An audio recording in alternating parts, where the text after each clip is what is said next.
Bab 5801. Dia melangkah maju saat ini dan berbisik dengan penuh perhatian. Ten, Ramovic, jangan khawatir, Julia telah menunggumu. Dia sangat mengagumimu, tapi dia masih muda dan agak pemalu. Jika nanti ada kelalaian, mohon jangan dimasukkan ke dalam hati, Tuan Ramovic. Dia tersenyum dan mengangguk, dan berkata dengan santai. Saya lebih dari 30 tahun lebih tua dari Nona Julia. Jadi secara alami saya akan memberinya lebih banyak toleransi dan pengertian. Antonio tiba-tiba berseri-seri kegirangan dan berulang kali berkata. Itu bagus, itu dia. Tuan Ramovic, silakan masuk ke dalam istana dan mengobrol perlahan. Aman mengangguk sedikit sebagai tanda setuju, lalu, ditemani Antonio, melangkah ke gerbang manor. Sambil berjalan, Aman melihat ke rumah Antonio dan berkomentar ringan. Antonio, area kediaman keluarga Sanomu agak kecil. Dan sepertinya itu tidak berada dalam lingkup Long Island. Antonio tampak sedikit malu, menjawab. Ten, Ramovic, saya sedang bersiap untuk membeli properti baru. Tetapi saya masih mencari-cari di kawasan inti Long Island yang harganya terlalu mahal. Harganya puluhan atau bahkan ratusan juta dolar. Keluarga kami telah menghabiskan banyak uang akhir-akhir ini. Dan sangat sulit untuk mendapatkan begitu banyak uang sekaligus. Aman Ramovic mengangguk dan berkata dengan santai. Tidak terlalu mahal untuk tinggal di kawasan inti Long Island. Saya baru saja menugaskan staf saya untuk membantu saya membeli rumah bangsawan beberapa hari yang lalu. Letaknya di bagian terbaik Long Island, tepat di seberang Vegia Manor yang terkenal.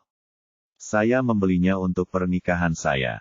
Jika Anda menginginkannya di masa depan. Anda bisa datang dan tinggal kapan saja jika Anda tertarik. Antonio sangat gembira dan berkata dengan cepat. Terima kasih, Tuan Ramovic. Charlie, yang masuk lebih dulu, setelah mendengarkan percakapan keduanya.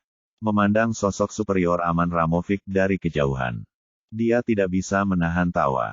Dia memandang Julia tidak jauh dari situ, tersenyum sendiri, dan menggelengkan kepalanya. Dia berpikir dalam hati, penampilan dan sosok gadis ini sungguh tidak luar biasa. Dan dia lebih dari cukup untuk menandingi Aman Ramovic. Namun, Aman Ramovic sungguh kurang beruntung. Dia ingin mencari istri 2 kali, tetapi dia bertemu saya 2 kali. Julia melihat Charlie tidak takut saat ini. Tapi memandangnya dari atas ke bawah dengan sedikit sembrono. Dia tidak bisa menahan diri untuk tidak berkata dengan marah. Apakah kamu tidak tahu bagaimana cara merasa takut? Jika ayahku marah, dia mungkin akan membunuhmu. Charlie berkata sambil tersenyum, jangan khawatir. Ayahmu tidak memiliki kemampuan ini. Tapi aku benar-benar ingin mengupas kulitnya hari ini. Julia mengerutkan kening dan bertanya. Siapa kamu? Anggota geng Tiongkok. Charlie menggelengkan kepalanya dan berkata. Saya dari Tiongkok, tetapi bukan dari geng Tiongkok. Julia berkata dengan serius, jangan mengira ini adalah Tiongkok.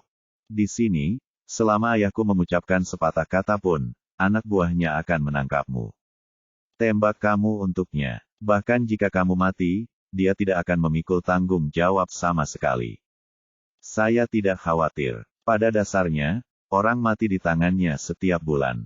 Jika kamu masih ingin hidup, kamu harus berlutut dan memohon ampun padanya. Mohon pengampunannya. Jika saatnya tiba, saya akan mencoba yang terbaik untuk mengatakan hal-hal baik untuk Anda. Mungkin dia bisa menyelamatkan nyawamu. Charlie tersenyum dan berkata, ada terlalu banyak hal yang harus kamu urus. Mengapa tidak? Apakah kamu punya waktu untuk mengatakan sesuatu yang baik kepadaku? Saat dia berbicara, Charlie menunjuk ke arah Antonio dan Aman yang berjalan masuk dari kejauhan, dan berkata. Ayahmu mengundang Aman mengunjungi rumahnya, dia pasti sedang mempermainkanmu. Bab 5802. Julia memandang Charlie dengan heran, dan berseru. Kamu, bagaimana kamu tahu? Charlie berkata dengan tenang, saya masih tahu sedikit tentang Aman Ramovic. Dia sepertinya sedang mencari istri kemana-mana akhir-akhir ini. Mungkinkah ayahmu berencana menikahkanmu dengannya? Ekspresi Julia langsung menjadi sangat tidak wajar, dan dia berkata dengan ragu-ragu. Ini bukanlah hal yang perlu Anda khawatirkan. Kamu harus memikirkan baik-baik bagaimana cara keluar dari sini hidup-hidup hari ini. Charlie tersenyum dan berkata, jangan khawatir, setengah jam lagi. Aku akan meminta ayahmu berlutut untuk mengantarku keluar dari pintu ini. Julia benar-benar terdiam, meskipun dia tidak berhati jahat, sebagai putri dari keluarga Zano. Dia sudah melihat terlalu banyak pembunuhan hidup dan mati. Oleh karena itu, dia kehilangan kesabaran untuk terus membujuknya dengan kata-kata baiknya, lalu berkata dengan dingin. Saya sudah mengatakan apa yang perlu dikatakan. Jika kamu masih ingin mati, kamu hanya bisa meminta kebahagiaan. Begitu Julia selesai berbicara, Antonio dan Aman sudah mendekat. Antonio tidak memperhatikan Charlie, perhatiannya tertuju pada putrinya Julia. Dan hal yang sama terjadi pada Aman di sampingnya. Matanya selalu memperhatikan Julia melihat ke atas dan ke bawah. Terlihat dia tertarik pada Julia. Lea sangat puas. Antonio mendatangi Julia dan berkata dengan cepat. Julia, sapa Tuan Ramovic. Julia berkata tanpa ekspresi, saya tidak kenal Tuan Ramovic. Saya ingin pergi sekarang, tolong jangan hentikan saya. Ekspresi Antonio tiba-tiba menjadi sangat jelek. Dia menatap tajam ke arah Julia, lalu berbalik dan berkata kepada Aman Ramovic. Maaf, Tuan Ramovic, Julia memiliki temperamen yang aneh. Dan karena dia tidak mengenalmu, dia mungkin sedikit memberontak, jadi tolong jangan khawatirkan dia. Aman Ramovic melihat penampilan Julia yang muda dan cantik dan berkata sambil tersenyum. Tidak masalah. Saya menghargai karakter Nona Julia yang lugas. Antonio menghela napas lega dan segera berkata kepada Julia. Lihat, Tuan Ramovic masih memiliki level yang cukup tinggi. Dia pria yang pengertian. Terima kasih Tuan Ramovic. Julia mengerutkan kening dan bertanya, mengapa saya harus berterima kasih padanya? Antonio sangat marah dan berteriak dengan marah. Julia, di depan Tuan Ramovic, jangan terlalu berpendidikan. Kamu lupa apa yang aku katakan, jangan lupa bahwa kamu adalah gadis Sisilia. Julia dengan keras kepala menoleh ke samping. Dan tiba-tiba melihat Charlie, hatinya melembut, dan dia berkata kepada Antonio. Anda ingin saya memiliki sikap yang lebih baik dan berperilaku lebih baik. Menjadi lebih terpelajar, bukan? Tentu saja, Antonio berkata dengan serius. Ingat selalu, Anda mewakili keluarga Zano. Oke, Julia mengangguk, menunjuk ke arah Charlie tidak jauh dari sana, dan berkata. Biarkan dia pergi dan berhenti membuat masalah untuknya. Dan saya akan mencoba yang terbaik untuk mempertahankan pendidikan saya. Antonio mengikuti jari Julia dan melihat wajah Charlie yang tersenyum. Saat dia melihat Charlie, dia sangat marah dan berkata dengan tegas. Bukankah aku memintamu untuk menjatuhkannya dan membunuhnya? Kenapa dia masih di sini? Begitu dia mengatakan ini, Aman juga tanpa sadar menatap Charlie. Saat dia melihat ekspresi bercanda Charlie, pupil matanya langsung menyusut dan ekspresinya segera menjadi sangat ketakutan. Dia tanpa sadar bertanya, Tuan. Wade, kenapa kamu ada di sini? Charlie tersenyum dan berkata, lama tidak bertemu, Tuan Aman Ramovic. Begitu kata-kata ini keluar, Antonio benar-benar tercengang. Matanya melebar dan dia dengan ragu bertanya kepada Aman Ramovic. Ramovic, apakah kamu kenal orang ini? Bab 5803. Saat ini, Aman merasa seperti baru saja melihat hantu. Dia tidak pernah berani bermimpi bahwa dia benar-benar bisa melihat Charlie yang seperti bintang jahat di New York. Itu juga di rumah seorang pemimpin mafia. Sejak rencana terakhirnya untuk memenangkan Helena gagal dan dibatalkan. Charlie telah menjadi mimpi buruk di hati Aman. Bukan hanya karena Charlie menggagalkan rencananya menikahi putri kerajaan. Namun yang lebih penting, Charlie juga menamparkan mulutnya lebih dari belasan kali. Meskipun Aman tidak berasal dari kalangan bangsawan dan banyak menderita ketika dia masih muda. Ketika dia menjadi seorang oligarki, tidak ada yang bisa memerintahnya. Apalagi mengalahkannya. Charlie jelas satu-satunya. Menurut sifat Aman yang biasa, dia pasti akan menemukan cara untuk membunuh Charlie sesudahnya. Tapi saat itu, alasan kenapa dia memilih untuk menelan amarahnya pada akhirnya adalah karena Charlie, bagaimanapun juga, adalah anggota keluarga Wade di Tiongkok. Aset keluarga Wade jauh lebih tinggi daripada miliknya. Jadi tentu saja dia akan sedikit banyak takut akan hal itu. Namun yang terpenting bukanlah keluarga Wade lebih kaya darinya. Tapi ada front bencana yang kuat di belakang keluarga Wade. Namun, sepengetahuan Aman, dia tidak tahu bahwa seluruh front bencana telah menyerah kepada Charlie. Dia mengira keluarga Wade memberikan setengah asetnya kepada Cataclysmic Front sebagai imbalan atas pengampunan Cataclysmic Front. Jadi di dalam hatinya, dia agak meremehkan keluarga Wade. Perasaan ini mungkin seperti perasaan seorang pemilik tanah yang bertemu dengan seorang pengkhianat saat itu. Meskipun dia memandang rendah tuan tanah dan ingin menjadi pengkhianat negara dan mencari kejayaan, dia tetap harus bersikap sopan dan hormat karena kekuatan di belakangnya. Menyadari bahwa dia tidak bisa membalas dendam terhadap Charlie, Aman Ramovic hanya bisa mematahkan giginya dan menelannya di perutnya. Jadi dia meninggalkan Eropa Utara dengan putus asa, berpikir bahwa dia tidak akan pernah bertemu Charlie lagi dalam hidup ini. Namun dia tidak menyangka, dia datang ke Amerika hari ini. Begitu dia turun dari pesawat dan sebelum dia menemukan tempat istirahat di rumah Antonio, dia bertemu Charlie lagi. Saat ini, Aman merasa tertekan dan marah. Penghinaan sebelumnya tiba-tiba kembali ke hatinya, membuatnya mengepalkan tangan dan mengertakkan gigi. Antonio di samping melihat Aman tidak merespon untuk beberapa saat. Jadi dia tidak bisa menahan diri untuk tidak bertanya lagi. Aman, apakah kamu mengenali anak ini? Charlie memandangnya dengan penuh minat. Nantikan jawabannya. Aman kembali sadar saat ini. Namun tidak langsung berbicara, melainkan berulang kali memikirkan dua hal dalam pikirannya. Pertama, mengapa Charlie ada di sini? Apakah dia sengaja menunggunya di sini, atau kebetulan? Kedua, sepertinya Charlie hanya membawa satu pengikut. Dan Antonio sendiri ingin adiknya membunuh Charlie. Bisakah dia menggunakan bantuan Antonio untuk memfasilitasi masalah ini? Agar dia bisa membalas rasa malunya. Aman tahu bahwa mafiosi seperti Antonio tidak akan pernah mengedipkan mata ketika membunuh orang. Tapi selama mereka memastikan kalau mereka bisa menyinggung perasaan seseorang, mereka tidak akan pernah mengedipkan mata saat membunuh seseorang. Antonio tampaknya tidak menghormati Charlie. Mungkin dia tidak mengetahui identitas Charlie yang sebenarnya. Jadi, dia sengaja menunjuk ke arah Charlie dan bertanya kepada Antonio. Apakah kamu mengenalnya? Antonio menggelengkan kepalanya, tidak. Hanya saja tadi ada sedikit gesekan. Dan itu agak tidak nyaman. Senang, jika kamu mengenalnya. Demi kamu, lupakan perselisihan antara aku dan dia. Jika Anda tidak puas, saya akan meminta maaf kepada pria ini. Saat ini, Antonio juga merasa sedikit berdebar-debar di hatinya. Dia juga khawatir Charlie dan Aman adalah teman atau kenalan. Jika Aman terbukti bersalah, itu tidak akan berakhir baik baginya. Jadi dia dengan rendah hati mengungkapkan sikapnya terlebih dahulu. Yang bisa dianggap meninggalkan jalan keluar bagi dirinya sendiri.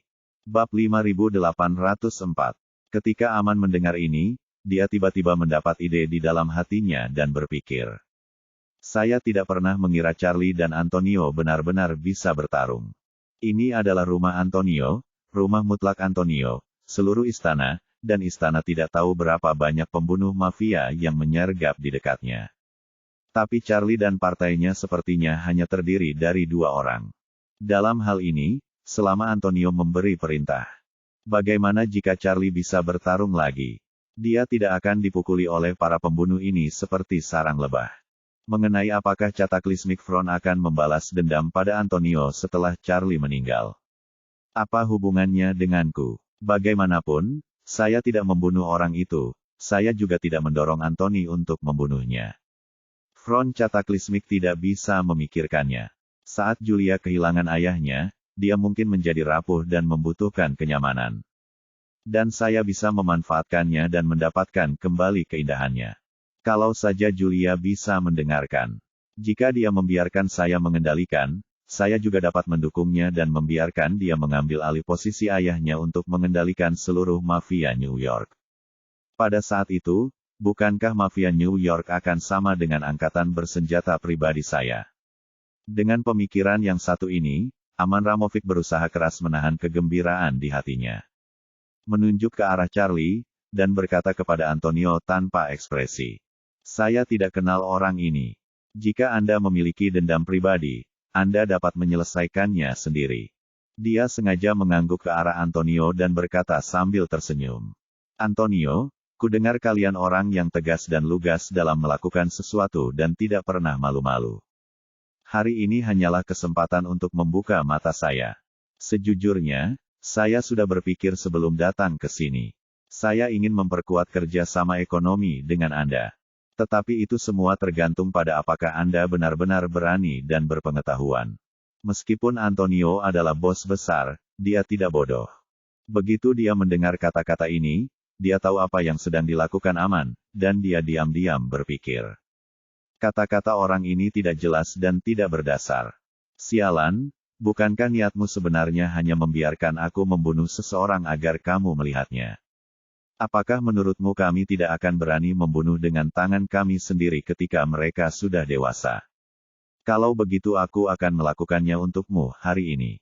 Memikirkan hal ini, dia berkata tanpa berpikir. Saya awalnya mengira Tuan Aman mengenal anak ini. Tapi karena kamu tidak mengenalnya, aku tidak perlu khawatir. Hari ini aku akan membunuh anak ini dengan tanganku sendiri untuk menghiburmu. Aman tersenyum dan berkata, Anda adalah tuan rumahnya dan saya adalah tamunya. Kamu bisa melakukan apapun yang kamu mau. Semuanya siap membantu Anda. Jika Anda mengatur agar saya menonton pembunuhan, saya akan menonton pembunuhan. Jika Anda mengatur agar saya menyaksikan ayam-ayam dibunuh, saya akan menyaksikan ayam-ayam dibunuh. Antonio mengangguk dan berkata sambil tersenyum. Kalau begitu, ayo pergi ke gudang anggur. Setelah itu, dia berkata kepada orang-orang di sekitarnya. Bawa anak ini dan pengikutnya ke gudang anggur. Hari ini, biarkan Tuan Aman melihat bagaimana kita memecahkan masalah. Julia di samping berkata dengan cepat, ayah tidak bisa membunuhnya. Antonio bertanya dengan dingin, dia menyinggung perasaan saya dan tidak memberi saya rasa hormat yang pantas saya terima. Ini merupakan penghinaan besar bagi saya. Karena dia mempermalukanku, kenapa aku tidak bisa membunuhnya? Julia berseru, saya menabraknya dengan mobil saya.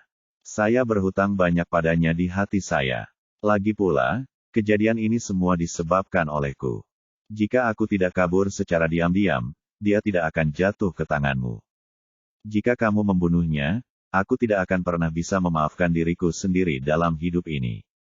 Tuhan juga tidak akan memaafkanku. Antonio tertegun sejenak, lalu berkata sambil tersenyum. Anakku, jangan khawatir, Tuhan akan mengampuni semua orang. Orang-orang yang datang untuk membuat masalah dengan sendirinya akan memaafkanmu. Charlie melihat Aman sedang bermain trik di sini. Dan Antonio dan Julia sedang mengobrol tentang Tuhan. Dia sudah sedikit tidak sabar, jadi dia menjadi tidak sabar dan berkata. Antonio, kan? Dari mana kamu mendapatkan semua omong kosong ini?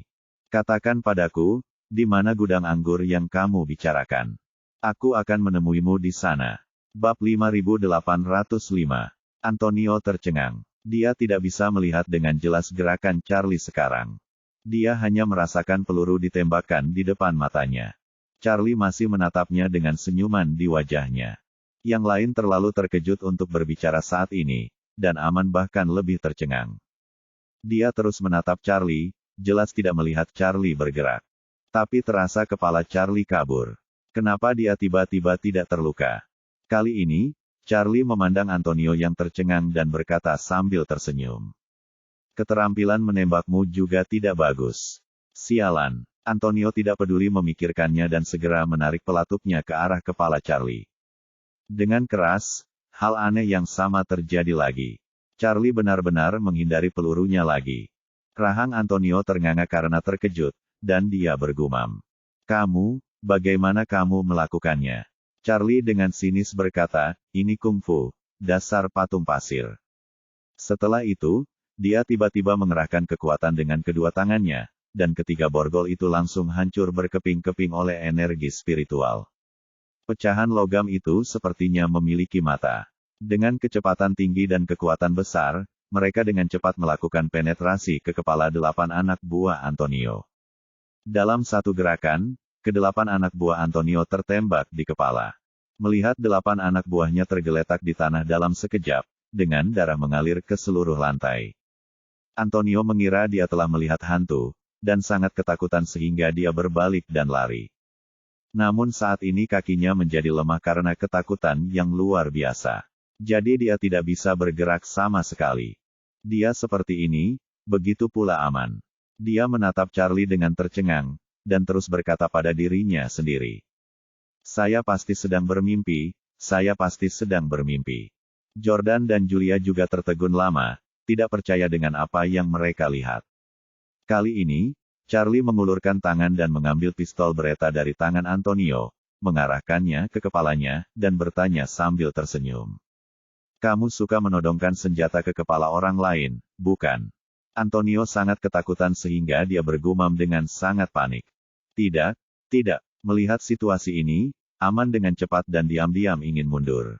Tapi kali ini, Charlie tiba-tiba mengarahkan senjatanya ke lutut kanannya dan menarik pelatuknya dengan tegas. Ledakan. Suara tembakan lain terdengar di gudang anggur, dan Aman memeluk lututnya dan jatuh ke tanah, meratap kesakitan. Charlie berkata tanpa ekspresi, Tuan. Aman, jika kamu melangkah keluar lagi, aku akan langsung memukul cap spesialmu dengan tembakan berikutnya. Apa menurutmu aku bisa menjatuhkannya dengan satu tembakan? Aman segera menangis dan berkata, saya tidak akan pergi, saya tidak akan pergi. Jangan khawatir, Tuan Wade, saya tidak akan pernah pergi. Tuan Wade, Antonio, yang berkeringat dingin, kembali sadar dan melihatnya pingsan di tanah. Aman bertanya dengan kaget. Kamu kenal dia? Sebelum Aman dapat berbicara, Charlie berkata sambil tersenyum, dia memanggil saya Tuan Wade ketika dia melihat saya. Sudahkah kamu lupa? Aku tidak dapat mengingatnya dengan jelas. Antonio sedikit terkejut dan tidak dapat mengingatnya dalam pikirannya. Charlie mencibir dan berkata, IQ-mu memang sangat rendah. Setelah itu, dia melihat ke arah Aman dan berkata sambil tersenyum. Aman, kamu pandai membunuh dengan pisau pinjaman.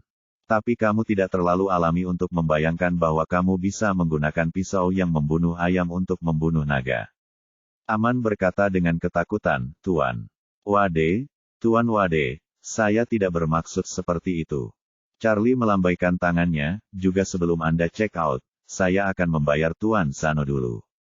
Setelah itu, dia melihat ke arah Antonio lagi dan berkata sambil tersenyum. Kamu selalu bilang putrimu harus melihat darah. Tapi sekarang dia sudah melihat begitu banyak darah manusia. Tapi dia belum melihat darahmu, menurutmu itu pantas? Julia yang berada di samping sadar dan berkata dengan cepat, tidak. Tolong jangan sakiti ayahku. Charlie memandangnya, dan berkata dengan dingin, kamu tidak punya tempat untuk berbicara di sini. Ayahmu ingin kamu melihat bagaimana dia membunuhku. Dan aku juga bisa membiarkanmu melihat bagaimana aku membunuhnya. Kaki Antonio melunak karena ketakutan, dan dia berlutut dengan bunyi gedebuk di tanah, dia menangis dan berkata, Wade, ampuni hidupku, aku tidak berani tidak menghormatimu lagi. Charlie tersenyum dan berkata, jangan gugup, aku tidak berencana mengambil nyawamu sekarang. Sudah kubilang, aku akan mengajakmu bertemu beberapa orang nanti agar kamu bisa mengobrol dengan baik. Terima kasih, Pak Wade. Terima kasih, Pak Wade. Mendengar bahwa Charlie tidak berniat bunuh diri, Antonio merasa lega dan segera menangis dan berterima kasih padanya. Tapi sebelum dia bisa bernapas, Charlie tiba-tiba mengangkat senjatanya, dan terdengar ledakan. Sebuah peluru langsung mengenai lutut kirinya, menghancurkannya hingga berkeping-keping, hanya menyisakan daging dan kulit yang menempel. Antonio memegangi paha kirinya dan berteriak kesakitan, tapi Charlie bertanya dengan tenang. Hanya karena aku belum akan membunuhmu bukan berarti aku tidak akan membiarkanmu berdarah. Apa yang membuatmu senang sepagi ini? Keganasan dan kedinginan Charlie membuat Antonio hanya bisa gemetaran. Dan kata-kata Charlie membuatnya semakin ketakutan. Karena dia tahu bahwa Charlie hanya mengatakan bahwa dia tidak akan membunuhnya untuk saat ini. Tapi apakah akan membunuhnya atau tidak, semuanya tergantung moodnya. Memikirkan hal ini, dia menangis dan menangis kepada Charlie. Wade, Kami benar-benar hanya mengalami kesalahpahaman kecil hari ini. Sekarang lututku patah, aku juga harus membayar mahal. Saya harap Anda dapat mempertimbangkan ketulusan saya dan tidak melakukan kesalahan seperti saya benar-benar tahu saya salah. Charlie tersenyum dan berkata, lihat dirimu, mengapa kamu menangis? Laki-laki mafia tidak bisa berdarah dan berkeringat. Sambil menitikkan air mata, kamu menangis seperti ini di depan putrimu, apakah kamu layak untuk orang-orang? Antonio tiba-tiba merasa malu. Meski sering berbicara tentang semangat mafia, padahal dia benar-benar ditodong pistol dan sudah tertembak. Dia hanya ingin memohon pada Charlie untuk melepaskannya. Saat ini, apa lagi yang dia pedulikan? Dengan semangat mafia, selama Charlie bisa menyelamatkan nyawanya dan mengizinkannya melepas celananya dan lari dari sini ke Manhattan. Dan berlari mengelilingi Central Park Manhattan 3 kali, dia bersedia melakukannya. Sangat sedikit orang yang cukup sukses di bidang tertentu yang tidak takut mati. Meskipun Antonio telah tumbuh dari berjuang hingga saat ini, dia tidak seberani dan tak kenal takut seperti ketika dia masih muda. Ketika Antonio masih muda, dia sama seperti remaja putra berusia 14 dan 15 tahun itu. Keluarganya miskin dan dia tidak punya uang. Dia tidak pernah menikmati hari yang baik. Ketika dia keluar untuk membunuh orang, dia tidak mampu naik taksi.